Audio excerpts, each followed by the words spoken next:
Welcome back to the Free Mind Podcast, where we explore topics in Western history, politics, philosophy, literature, and current events, with a laser focus on seeking the truth and an adventurous disregard for ideological and academic fashions.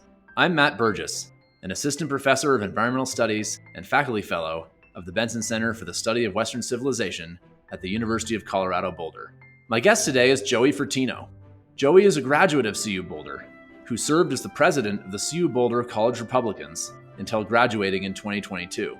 Our conversation explores the conservative student experience on campus. We discuss recent survey studies of conservative college student experiences on American campuses and how these compare to Joey's experience at CU. Joey Fratino, welcome to the Free Mind Podcast. Thanks for having me, Matt. Okay, so today's topic is the conservative student experience on campus. But to be honest, I really dislike political labels. And so what I want to start with before we get into the stuff that's maybe explicitly political is ask you a couple of questions that are designed to open the audience's mind and maybe also open your mind. Does that sound good? That sounds good. Okay, great. So tell me a bit about yourself and try as hard as you can to not reference politics in doing so. So where did you grow up? When you came to college, what was your major? What are your career goals? What are you passionate about? Yeah, so I grew up in Parker, Colorado, which is a suburb southeast of Denver. When I came to college, I majored in finance and accounting, and that's just because I really liked following like current events and seeing how it affected business. I'm a numbers guy, so that's what led me to go into finance and accounting. I graduated from CU in May with a degree with a BS in business administration and an emphasis in finance and accounting. And I now live in Dallas, Texas, and I'm a restructuring consultant where I advise bankrupt companies and help turn around their operations. Great. Congratulations on graduating, by the way. So tell me Thank just a little you. bit, what are you passionate about? Yes, I'm just passionate about. I really enjoy like learning new things. I like reading stuff, following current events, learning about what's going on in the world. I love sports. I'm a huge baseball fan.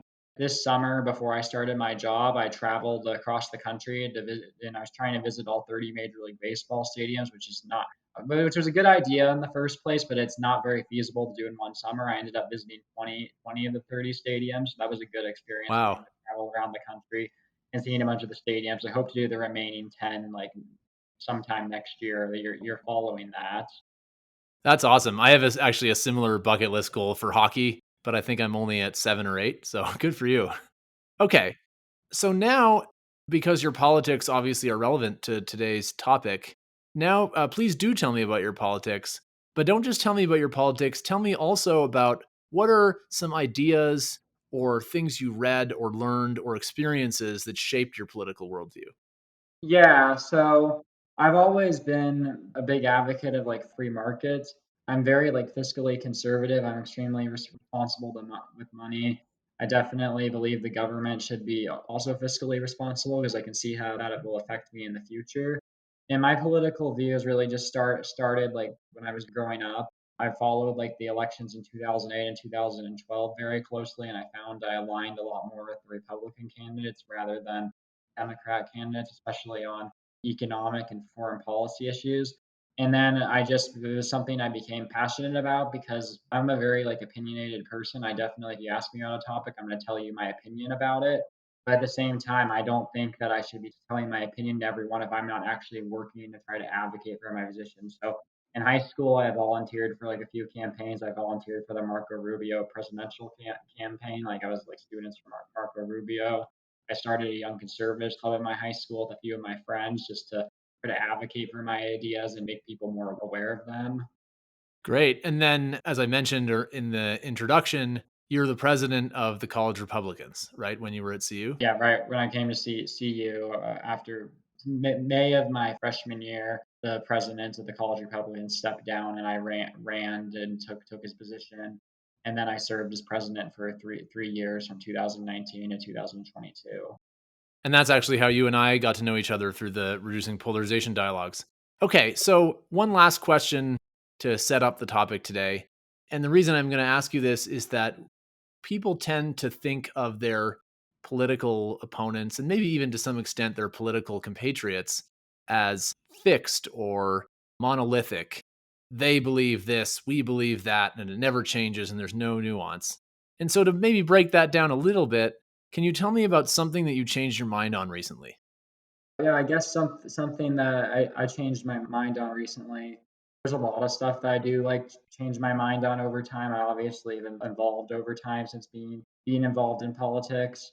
One thing that I definitely have changed my mind on over the years is just how to view like your political opponents. Like a lot of times I think people make a big mistake when they see their political opponents just as evil and that they're trying like to be oppressive or something.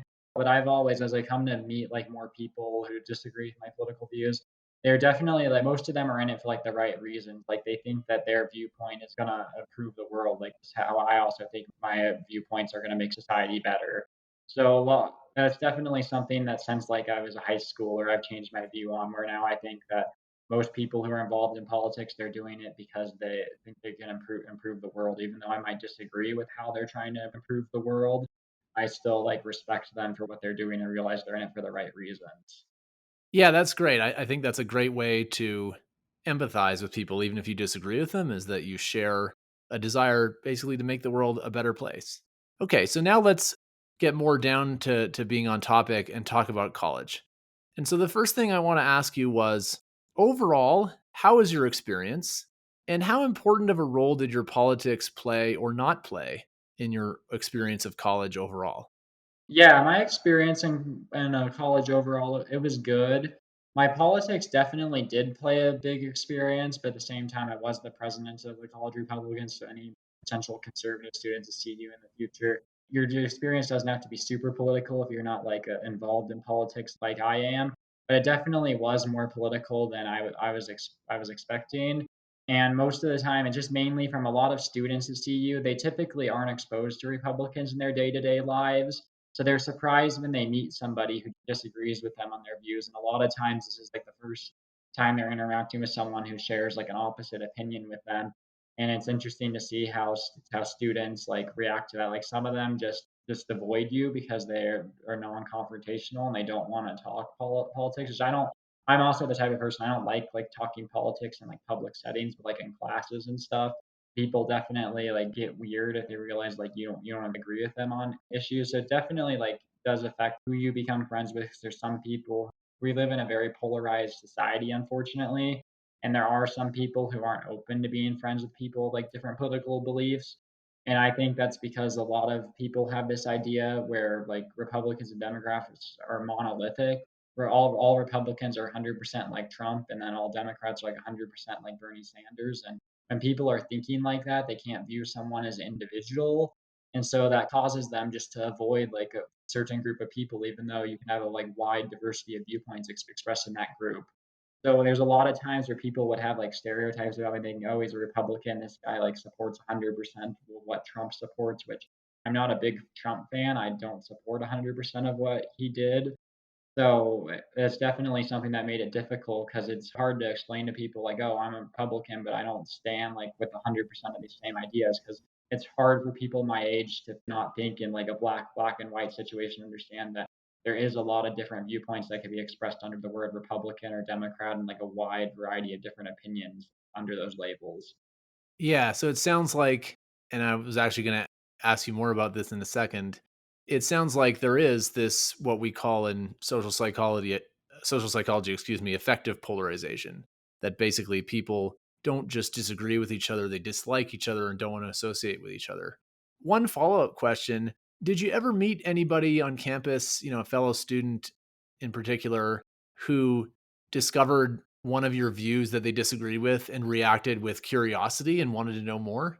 Yeah, I definitely met a lot of students like that. Well, I met a lot of people along the way, like a lot of the people I met, especially in the business school. When I would talk to them, like they found out like they agree with like me on with a lot of views, especially like on economics, but they vote Democrat because of like social issues, which I can understand for someone who's like a college student. So that was something interesting, just going about like people as they probe down more on like my viewpoints, they realize like, oh, we're a lot more similar than like what he thinks. Like I'm not like these social conservatives that are portrayed in the media all the time. Like there's definitely different like labels of republicanism. So my goal with the college Republicans was basically because a lot of kids, you're obviously in college, you're not working, you're not paying taxes, so it's hard to like advocate for like get people to vote Republican now while they're in college. My goal of it was just to give people a good impression who I met like throughout campus of what a Republican is. So in the future, when people are older, they have families, they have jobs, they're paying taxes, and their ideas might have changed, like on government spending. They don't think of like whatever the media stereotypes a Republican to be out. They think of me and realize like, oh, that Joey guy I met in college, he was pretty cool. Like I would be okay with voting for Republicans because I remember I liked that guy. So I think my goal is just like breaking down stereotypes because, as I said, a lot of people just think the world's black and white and it's one way or the other. They don't understand there's a lot of gray involved under the labels. Yeah, that's really interesting. Okay, so one thing I want to follow up on is you mentioned that some of the people that you had the most productive conversations about your politics with, even those that disagree, were in your major business. And so, did your politics affect your choice of major when you were coming into college? And in fact, did it affect your choice of college, of which college to go to or to go to college? Yeah, it didn't affect any of those choices. Like, I mean, I'm sure there's probably someone. I mean, probably because of the way I think, I'm a very like ambitious person, wants to like achieve things in like my career. So I'm assuming that's why the main reason I wanted to go into business because I like managing people, coming up with business ideas, running like getting financing and stuff in order for like businesses. So I think just with my politics really didn't affect that decision, but I would assume that like if you're more like depending on where you are on the political spectrum, that probably does impact like what you prioritize in your life. Like what I prioritize in my life aligns with like a business major, but if like you're more like liberal, like my brother, he's more like liberal, he's empathetic, he cares a lot more about affecting people's life. He decided to become like a teacher, and I think that's more because he prioritized like helping people more rather than like achievements like in a business world. So I can see like politics kind of affecting that, but didn't affect my major choice overtly. Obviously, my political leanings did not affect my choice to go to CU Boulder. I knew what I was getting myself into, but I still decided to go to CU despite the reputation of it being an extremely liberal school. So it did not affect my college choice. Yeah, and we'll get back to the reputation a little bit in a second because there's some interesting nuance there actually where there on the one hand is the reputation for having a particular climate, but if you look at policies, CU actually has some policies that conservatives sometimes advocate for. So things like a very strong free speech policy, a non-discrimination policy that explicitly includes political affiliation, political philosophy. But we'll dig out into it in a second. To paraphrase what you just said, it sounds like in regarding your major choice, it wasn't that your politics and your major were unrelated, but they were both influenced by a deeper underlying set of priorities as opposed to one directly influencing the other. Is that a Yeah, fair that's correct. paraphrasing? Yeah, that's a correct Okay. paraphrasing. So, one of the reasons why I wanted to have you on was that there's a lot of, as I'm sure you've seen, consternation among public conservative and many moderate public intellectuals about the state of college campuses and about the implications of the state of college campuses for both the conservative student experience and the general intellectual environment. And so I want to go through some specific critiques of college campuses that I've heard and ask you about them. And if possible, try your best to be as accurate as you can. Don't try to paint it one way or the other. Just try to summarize your experiences as accurately and honestly as you can. So, first, if you had to guess, what fraction of the professors that you had would you guess were identifiably liberal? And I don't just mean, I think this person might have been a liberal. The things that they said, or I don't know, their social media presence or whatever, pretty strongly signal that they were liberal. Yeah, I would say probably around 50% concentrated outside of like non-business school classes, but there were some business school professors who also it was clear that they're liberals. Okay. And then same question for conservatives. I would say I only had like one conservative professor, and he was like the visiting conservative scholar at the Benson Center that year. So it was pretty explicit that he was conservative. Sure. And then, so that leaves a pretty large fraction of your professors in the remainder. And would you describe those as apolitical or maybe intentionally cautious about revealing their politics, or maybe they were teaching you calculus where it just would never have come up? And how would you know? Yeah, I would say most of them were teaching like a math-based thing where it would have never came up. And then I also had a few professors who were just like apolitical, and they would play like devil's advocate in like classes like business law. There was a class like freshman year called World of Business where the professors, their job was basically just to play like devil's advocate, be like advocate for this one viewpoint, and then the student advocates for it, and their goal was like to rip apart like the arguments on both sides. So we obviously can never tell what their political views were because they were attacking both sides of the issue and finding the weak points in the arguments. Yeah, no, that's certainly something that I try to do, is play a little bit of devil's advocate in my classes. Okay, so follow-up question, and I want to preface this, and maybe I should have prefaced the previous question with this also.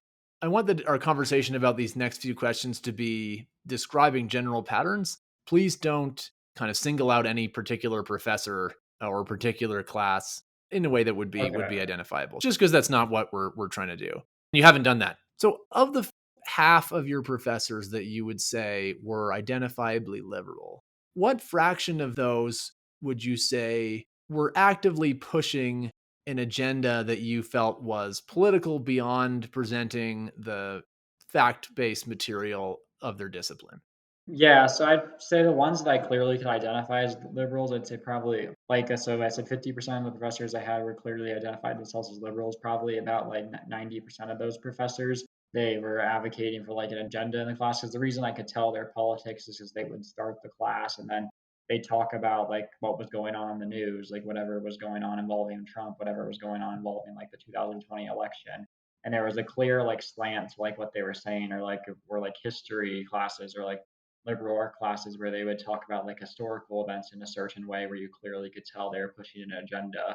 And most of these professors would just like lecture, so they wouldn't give an opportunity for like students to express their viewpoints. They just would stand in front of the class and kind of use the bully pulpit and just could keep on talking about their viewpoints and never ask like, oh, what do the students think about this, and allow like the class to have a discussion. That's how I was able to tell that they like were clearly like liberals, because they specifically just spent the class like lecturing us on their beliefs rather than having us say what our beliefs are, and then of them us going around talking about like different beliefs and different point of mind. They didn't let like an alternative perspective be heard in the class.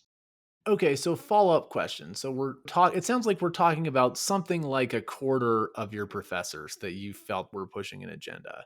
Did you get the sense that your peers, even if they were sympathetic to the agenda, were aware of that the professors were pushing an agenda? Or do you think that they were unaware and thought that they were being presented with a balanced perspective? I mean, I think most of my peers, so I'm gonna preface this. I always sat in the front row of the class. So I was always sitting next to the kids who like were listening the most and paying attention the most. They, I think, could clearly tell that like the professor was like had an agenda. But then I'm not sure about like the kids who sat more farther back in the class and really weren't like paying as close attention. They might have thought that it was a balanced viewpoint if it was they weren't paying like that much attention. But I think it's pretty clear if you were like paying attention to the whole class and seeing that like, oh, this is they're not just advocating for like one, they're advocating for one side rather than just showing multiple views of the issue. Okay, yeah, that's helpful. So, to maybe put a slightly finer point on it, to the extent that these professors that you encountered were trying to indoctrinate, as some people might say, students into a particular worldview, do you think that it was effective? In the sense that, do you think that there were, or did you notice any reasonably large fraction of students that you encountered in these classes whose opinions seemed to be influenced in the direction that the professors were trying to influence them? Or was it mostly the professor stating their view and some people agreed with them and some people didn't, but it wasn't really affecting anyone else's opinion? Yeah, I mean, I would say for the most part, I would say the professors are not that effective, just because if you think about a lot of kids, they're not really paying attention in college classes. So they're not like, especially the ones who don't attend most of the classes. So I don't think that they're like persuading many people. Obviously depends on the class, and depends on the topic. So there are definitely some classes where I think the professor could influence viewpoints. I think it's on more of like minor political issues that people aren't as aware of. But otherwise, I think most people, they go in with a viewpoint in these classes and they leave with like a similar viewpoint. They either dismiss what the professor's saying or they can 100% like agree with it. But I think for some more minor issues that are a little bit harder to see as like overtly political. So like if we're talking about like, I don't know, like tax policies or something, or like not something like specifically like relating to an election, then I think the professor is able to persuade more people because more people aren't really like, they don't know as much about the issue going in, so they don't have as like strong beliefs going in to start with. So that enables professors to shift viewpoints. But overall, I don't really think that it's that the professors are that effective at pushing their viewpoints. Yeah, this actually matches what I've seen in national studies by groups like Heterodox Academy in a really interesting way. So it's a fact that nationally, the professoriate as a whole, in fact, in every discipline, but extremely so in some disciplines, skews liberal. So the liberal to conservative ratio, I want to say, is something like 3 or 4 to 1 in business and economics, but 60 to 1, 100 to 1, 200 to 1 in some of the humanities disciplines, for example, especially in campuses in liberal parts of the country. But it's also the case that the few studies I've seen that have looked at to what extent are professors actually influencing students' views systematically, the answer seems to be not much. So, for example, students' self reported political affiliations are quite stable across their 4 years. And so it sounds like that kind of matches what you're saying experientially. That basically there's some professors, although a minority, and I think it's important for our listeners to hear that because probably some of our listeners think it's a larger fraction than that. Certainly are trying to indoctrinate, perhaps, but it's in many ways not working. Does that match your experience Yeah, that matches my in the main? experience. Okay, so let's talk about self censorship because that's another topic that comes up a lot in the context of the conservative student experience on campus. So, did you ever find that you were afraid to share your opinions in class? And what were the sorts of topics that you found yourself feeling this way on? And or maybe what are the sorts of classes? Yeah, so most classes I was never afraid to share my opinion, and that's just because I'm extremely confident and I'm willing to express my opinion, even though it's going to be unpopular. But there are certainly times where like you self censor. So I think a bigger thing for the this is for like the listeners. I think a lot of students, they don't self censor because of what the professor would say. It's what they're self censoring from what their fellow students would think. I think that we're more concerned is like if you express one viewpoint and like a bunch of people in your class disagree with that could give you a social stigma that's going to negatively like affect you. Like you might not be invited to like go to like fun events, or you might be shunned by them. So I think that self censorship is definitely something more like you're doing it not because of the professor, but because you have the fellow students in the class. And for me, there was never a time where like I self censored in a class. I mean, I had one like history class where they were talking a lot about like race issues. I kind of self censored in there because social issues are a lot more like harder to talk about than like economic or like foreign policy issues. If you like phrase something the wrong way, that it could go things could really go south quickly. So I just kind of self censor in there because that could be in trouble. But otherwise, most of the time, I was pretty confident and be able to talk about my beliefs. Great. So there are a couple of things I want to follow up on. The first one is it sounds like you validated national statistics again. And in fact, I've also run similar surveys in my own class. In your reporting that the main fear that drives self censorship is fear of one's peers rather than fear of one's professors. But quick follow up there. And again, don't single anybody out in particular, but did you ever have a class where you felt like your grade depended on you asserting a particular opinion? No, I did not. I always felt that most of my classes were business school classes, so you really weren't like expressing many opinions in there. So I did not really feel that. Some of the history classes, I definitely felt that I couldn't write like a paper critical of what the professors were like saying. Like I kind of had to write like go their way or the highway on their interpretation of the historical events. Not on my business school classes, but some of the history classes I took, I definitely could felt that like it wouldn't be the best idea to disagree with the professor in a paper. Okay, but even then, would it be fair to say that this was something you were inferring as opposed to something that was being expressed to you? You know Yeah, what it I was mean? something that was more being more inferring, and the reason why I said just like I inferred that is because like if you look at like the book materials for the class, they all advocate like one viewpoint. The professor is advocating for like the specific viewpoint of like the historical event. So like in that situation, it's probably best not to deviate from like their interpretation from it, since they're basically pulling all their class sources from it, and they're pulling and all their lectures are about that. Gotcha. So another question I want to ask you, following up on the similar theme, basically, in the spirit is steel manning the other side. So for listeners who don't know what I mean by steel manning, what I mean is trying to understand and articulate the strongest possible case for whatever the opposing side is to what idea you're arguing or exploring at the time. And so if the idea is that self censorship is pervasive, and certainly if you just ask students if they self censor in their classes, it's well over 50% in the surveys that I've done in my classes and the national surveys that I've read that report doing that. But one of the critiques that's sometimes leveled at those surveys is, isn't self censorship just a ubiquitous part of the human experience? Isn't some level of self censorship an important part of, day-to-day interactions? Like if you're just walking down the street or you're meeting with your friends, you're not going to openly tell them all the time, what you think about what they're wearing, for example, right? The person who does that isn't Yeah. particularly popular. And so to what extent does or does not that counterpoint explain the self-censorship? Like is that all it is, or is there something deeper there? Yeah, I mean, for certain situations, like obviously, if you were at like a social event, you were in a class that you weren't even talking about like political topics, then you shouldn't be like bringing up like political issues. Like it's like how they say like, oh, if you're going on a first date, never talk about religion or politics. Like that's not a great idea to talk about that in like a non out of context setting like that.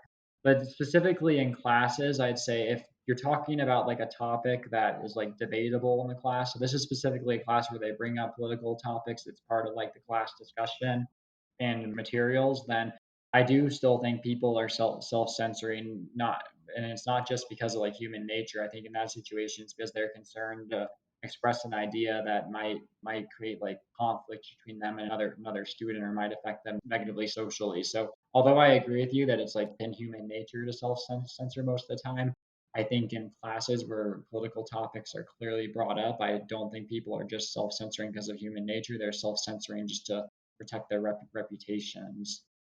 Right. And maybe I think what you're getting at is it's not only that they feel like they need to self-censor to protect their reputations, it's also maybe that opportunities for learning are being missed, right? If people are not able to openly air and discuss ideas in precisely a setting where that's the whole point.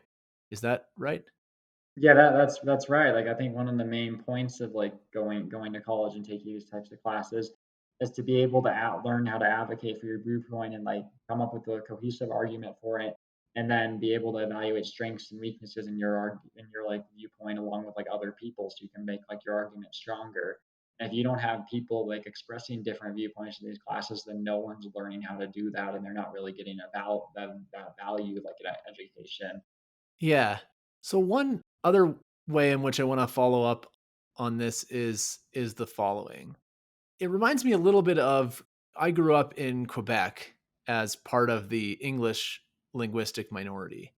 And one of the things that was interesting about that was that there were laws. So, for example, you couldn't go to an English public school in Quebec unless one of your parents had also gone to an English public school, I think also in Quebec specifically, but certainly at least in Canada. So, for example, if you married another English American and moved to Quebec, you would have to send your kids to either French public school or private school, even if you and your wife don't speak a word of French and English is an official language of Canada. So that was an example of a policy that in some ways was designed to favor the French and the French language and maybe the French people.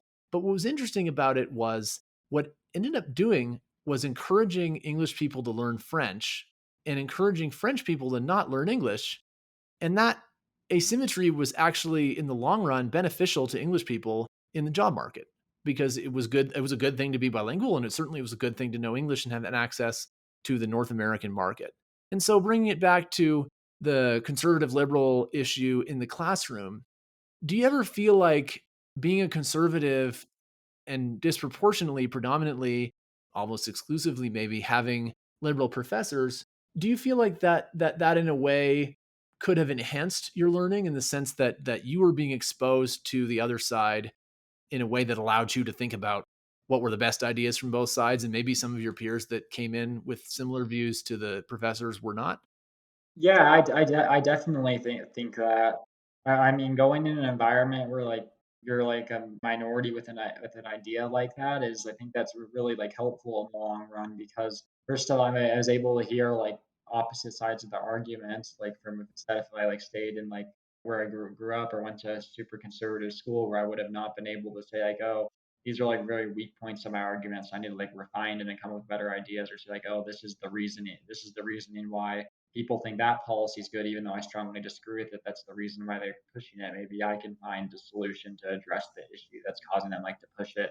So it definitely like broadens your viewpoint, which makes you like more aware of the world. The really good thing is it enables you like to be able to figure out how to get along with people like anywhere. Like because of my experience, like I can go to like San Francisco or like Manhattan, and I can survive in like a place like that where no one shares like my political viewpoints. Like I am able to interact with people who have different opinions than me.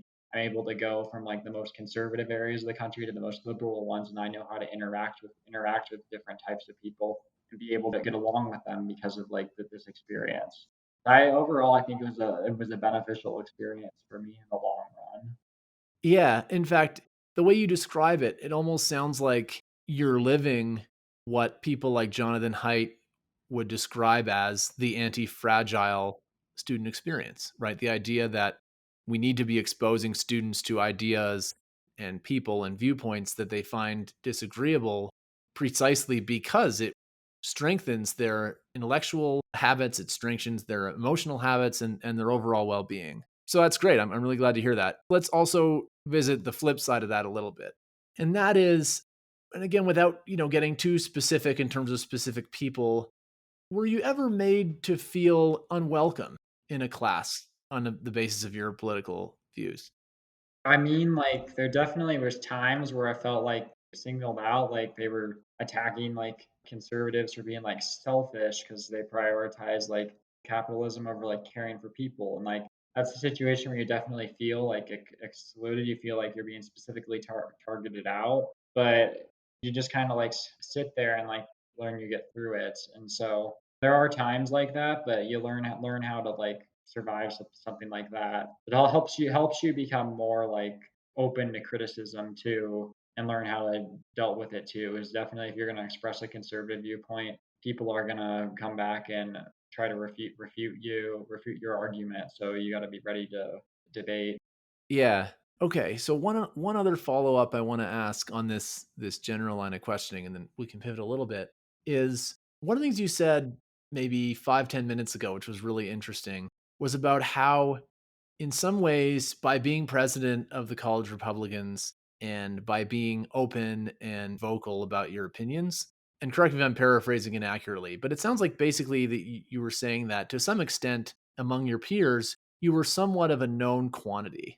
And certainly one of the things that a lot of people who cover the culture wars and cancel culture and things like that closely observe is that it's often the people who get the most blowback and the most, what you might say, bullying or ostracism from their peers are actually people who are almost in the same place politically as the people who are bullying them, but are just off a little bit on one issue. So one example of a famous person who might fit this description would be J.K. Rowling, right? She's gotten a lot of blowback for her views on one specific issue, relating to gender, but on almost every other issue, she's pretty much a mainline liberal. And so, is there something to that? Did you ever notice distinction in how maybe some of your peers were treating you as a conservative, kind of a very vocal conservative, as opposed to either somebody who was more self-censoring in their opinions and just kind of occasionally waded into the fray, or somebody who was, usually quite liberal but occasionally deviated? Is there something to that, or is that doesn't really match your experience? Yeah, I really never observed that. I mean, obviously, as I said earlier, like even in college, you learn people have like a wide variety of viewpoints. If someone calls himself a Democrat, it can mean like anything ranging from like a moderate Democrat to like a Bernie Sanders progressive. So you never know what to expect. But I would say that for the most part, people never would like in the first place because I was so known for being conservative. Like people who were like super liberal wouldn't be willing to affiliate with me in the first place because I would the first day of class if we started a political argument, my hand would go up and I would talk about my viewpoints and I wouldn't be like afraid to do that. So I never really became friends with the people who likely would judge people like that because they already probably were avoiding me because of that. So I never got like close enough to them to see like, oh, did they judge like a Democrat who disagrees with them on a few issues completely different than someone who agrees with them 100% of the time. So I really can't answer that question because I was such a known quantity that people either were willing to affiliate with me or they weren't because I made myself like known who I was the first day of class. Some famous people who have been canceled describe a similar phenomenon that they, once they're out in their opinions, people either stick with them or shun them. And many of them describe that as freeing in hindsight, even though, of course, the process of being canceled is itself can be quite traumatic and can certainly be existential to your livelihood, depending on who you are. Does that resonate at all with you? The idea that basically being open about who you are and kind of what you see is what you get. Did you find that that was freeing in a way?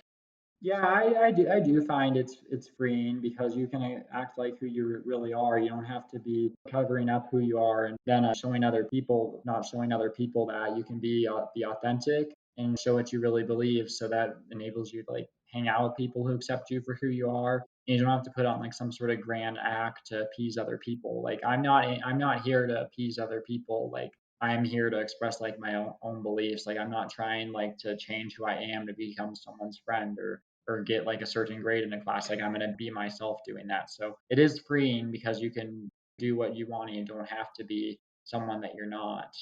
Yeah, that makes a lot of sense. Okay. I feel like it's hard to have a conversation about the political climate on college campuses and not talk about the summer of 2020 and the year that followed that. And of course, COVID-19 was all happening at the same time. And so my question is, there certainly was an impression that in the national conversation and in some media organizations that the tone of the conversation in say the 6 months to a year that followed the summer of 2020 changed significantly. To what extent did you feel that on campus? Yeah, I definitely felt like following the pandemic that I would say before the pandemic, people were a lot more open and like affiliating with other people who disagreed with them. I think after like everyone was shut in their houses for like after March 2020, like January 2021, I think that people since they were alone, they became really like insular and that made them not be able to see other people's viewpoints. Like a lot of people, they went online, went on websites like Twitter, and they went into like basically a universe where they were able to only see an echo chamber, where they were only able to see their viewpoints and not hear the other side. And so I think that when people finally left their houses and re-entered society and started interacting with other people, I think it was hard for a lot of people to realize like, oh, not everyone is going to agree with you 100% of the time. People who disagree with you aren't like evil. Like they have their reasons behind disagreeing with you. But I think following like the pandemic, people just became a lot less willing to work with other people, cooperate with other people, socialize with other people that did not share their viewpoints. Interesting. And so it sounds like you're saying that in your experience, it had more to do with the pandemic than with other specific events, like the events of the summer 2020 and the Yeah, I protests and mean, things well, like it had to the do murder with of those George events, Floyd. but I think the main thing is that because people were stuck inside their houses, they weren't interacting with other people when those like protests were happening. They were not hearing like opinions expressed differently than ones that they wanted to agree with, and everyone was in an echo chamber. So when that was going on, we had a election going on. Then you had racial protests. You had the police like protest everyone was only listening to their side of their issues. They became a lot less like tolerant of being willing to hear like how someone who disagreed with them on the issue. And I also think just like the topic, as we really not at the time of the pandemic, but I also think the mask thing has been a huge thing in our society of dividing people because it's like if you don't wear a mask, some people think like you're evil, while others there's a huge divide between the two groups and like they don't mesh well together. Some people refuse to affiliate with someone who's just not gonna wear a mask. So I think that also like really dividing people and cause people to become a lot less tolerant of other viewpoints. Yeah, although what I've seen at least on campus is that the fraction of folks that wear masks now, and maybe even in the spring of 2022, so the last semester that you were there, is that almost nobody wears masks now. Do you Just think saying that that the for the like political tension around masks, certainly there was huge political tension around masks at the beginning of the yeah, pandemic, that but tension's now gone, but I was just showing that as an issue that I think people became like we're not willing to tolerate other opinions on it, either one way or the highway. yeah. Well, so the reason why I brought that up was during the time that masks were very politicized, do you find that rifts between your peers, say, that started about the mask issue, did they die down with the salience of the mask issue, or did the tension and friction and animosity remain to some extent? Yeah, so I think tensions have kind of come down now that we're all back in our normal classroom setting. I definitely think when we were in that weird like hybrid learning period where they had like some classes in person and some don't, and most people didn't even show up to the classes. I think at that time, like tensions were a lot higher just because people were inside their houses all the time and not really interacting with anybody outside of like their immediate family and like their close friend group. So I think that definitely there's like a period of like adjusting. So I think tensions have kind of like eased since like early 2021, but there definitely is like more unwillingness to tolerate different opinions than there was like before the pandemic. The 2020 election issue still is like huge. There's tons of people out there who aren't willing to be friends with someone who voted differently from them that election. So you voted for Trump, then people don't want to be friends with you. They voted for like Biden. Like it's like one way or the highway with that issue, and that's a very dividing issue. Like it's actually really surprising. Like when I go out in public, like I don't know how many people like ask like who did I vote for in the 2020 election. Normally, you never talk about politics when you first meet a person, but there's so many people like ask that because they're immediately trying to decide should I keep hanging out with this person or am I not just going to completely eliminate them to disagree with me politically. So, one last general question, and then I want to close the two specific questions about your advice, both for colleges and then for conservative perspective students and their parents. But one last general question is the following. As I've read, it seems like there's two big schools of thought on the near future of political polarization. So, one view I would say is more pessimistic, right? And the right wing version of that pessimistic view is that, the far left, woke, whatever you want to call it, march through major institutions, seems to be going on unabated. And so the negative consequences in their view of that on these institutions in terms of, maybe their neutrality in policy with respect to things like race and gender or their ability to seek the truth or whatever, don't show signs of getting better. And then the left wing version of the pessimistic view might be something like, this stop the steal stuff. 2020 was just a dress rehearsal. There's all these stop the steal candidates that are running in these state level elections, for things like Secretary of State, people who run elections, to some extent, even Congress people and senators. And so the crux of the pessimistic view is basically that as bad as polarization has been in the last few years, it's just going to get worse. There's also a view I've encountered which is more optimistic, and that is that if you look at, for example, some measures of bipartisanship in Congress and also in the way news media describe the parties, this is something I just saw yesterday. By some of those measures, polarization has actually started to come down since 2020. There's some sense that people have that a lot of Americans are fed up with both of the political extremes and being more vocal about that, both in public and at the ballot box. And so, my question to you, I guess, is in terms of political polarization, are you optimistic about the future or pessimistic about the future or neither or what? I'm actually very pessimistic about polarization. I really only see it like getting worse because I see like a feedback loop basically developing where left-leaning institutions go after like some like right-wing issue and that causes like right-wing people to become like more hard in their stance, disassociate from that institution.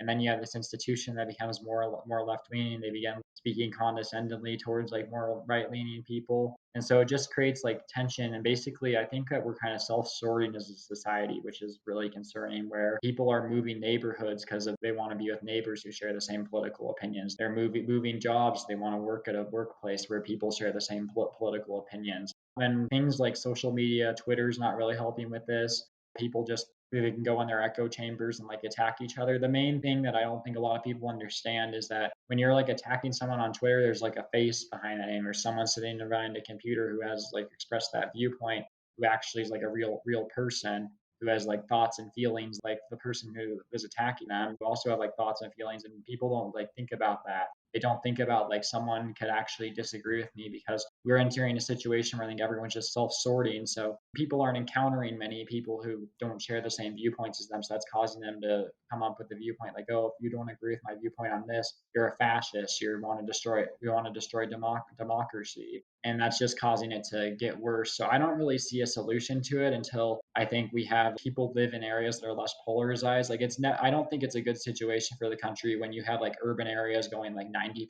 for Democrats and rural areas going like 90% for Republicans. That's not good for the country. Like we need to have more Republicans in like big cities and more Democrats in rural areas, because once you're in a situation where everyone's self-sorted, you're on a day-to-day basis, you're not really interacting with anyone who disagrees with you.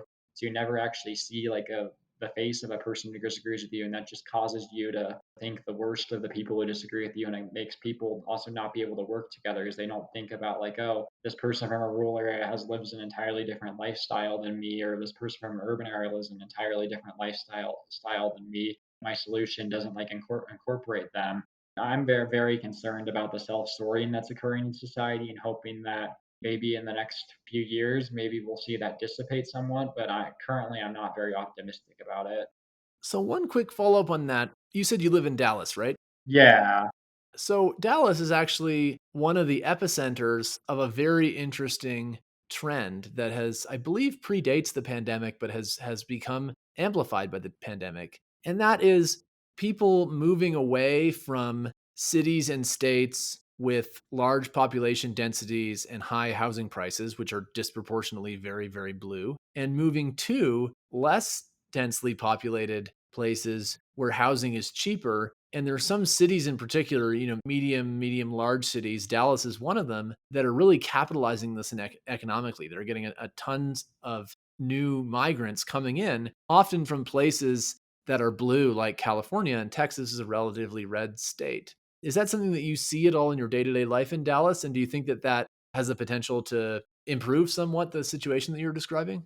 Yeah, so interesting thing that I like about Dallas is it's an urban area, but it's like the city is pretty evenly divided politically. It's probably like 40% Republican and like 60% Democrat. So it's not like a New York City or San Francisco where it's 90% Democrat and then 10% Republican. So definitely it's not as like polarized there, because on a day-to-day basis you're interacting with people who have different opinions with you, which is good. So like no one in a workplace is ever going to go and like them talking about their political opinions, so they know likely that half of the office probably just disagrees with them on the issue. So that's something I found like refreshing about working in Dallas versus working in Denver. Like people in Denver were much more willing to express their political opinions in like the office versus like Dallas, where half of my colleagues are Democrats, half of them are Republicans. So you're not really going to say something like that. But the interesting thing about the people moving there is someone did a poll on it, and it's like 50% of the people moving there are Republican and like 50% are like Democrat.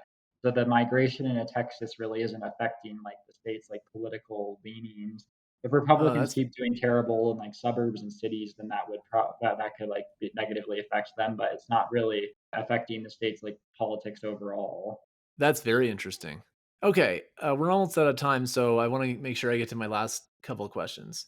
And the first relates to campuses as a matter of policy, but also professors. I'd love to know, based on your experience, what do you think that we could do, either professors or campuses as a whole, to make the intellectual environment more vibrant and more welcoming to students from all points of view?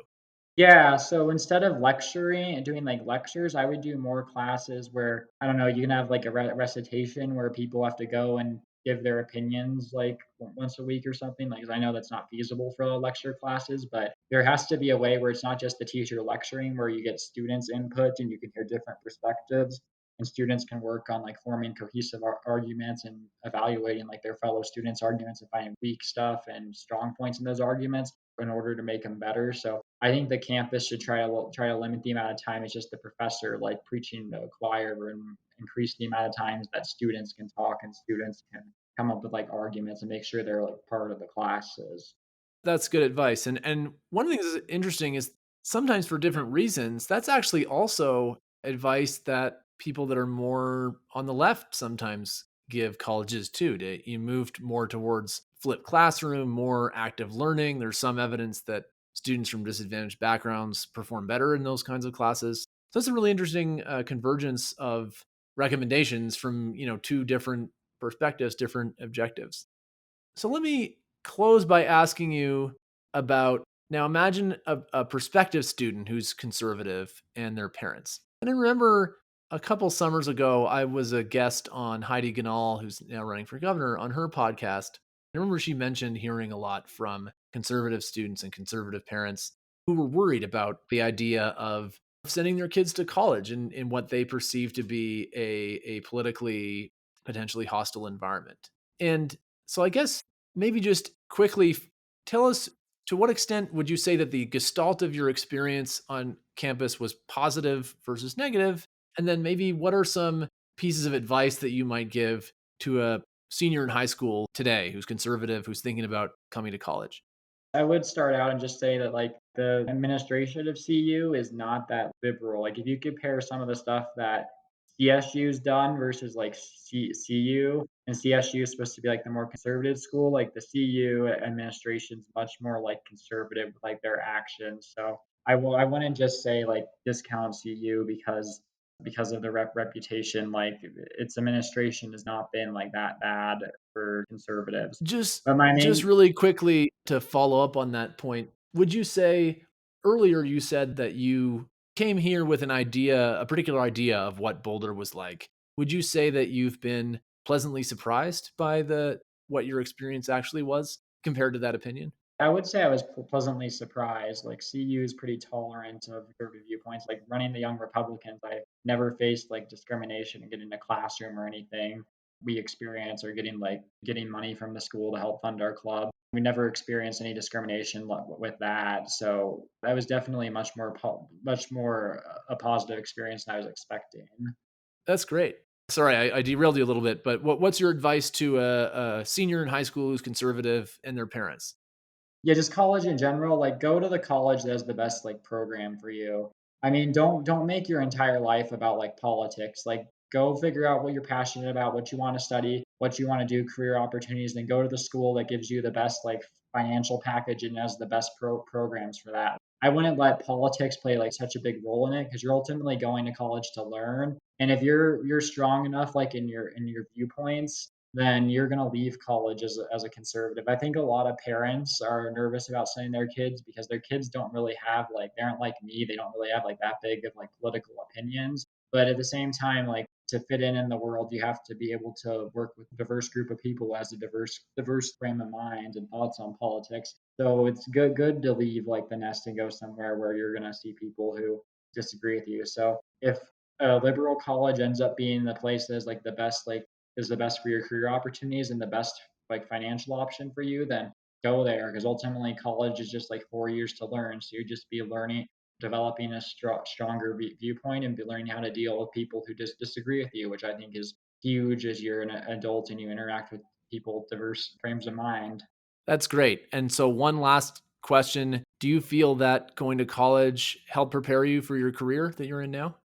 Yeah, I think it definitely helped prepare me for my career. I majored in like finance and accounting, so I do like accounting stuff all day. But definitely, I would say like do a major that like is related to like what you want to do, because that will help get you in the field you want. Well, Joey Fratino, thank you so much for joining us on the Free Mind podcast. It was great talking to you. Congratulations on graduating, and I wish you the best of luck in the future. Thanks, Matt. Nice talking to you.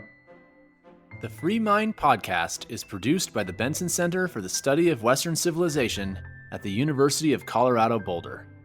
You can email us feedback at freemind@colorado.edu or visit us online at colorado.edu/center/Benson. You can also find us on social media. Our Twitter, LinkedIn, and YouTube accounts are all at Benson Center. Our Instagram is at The Benson Center, and the Facebook is at Bruce D. Benson Center.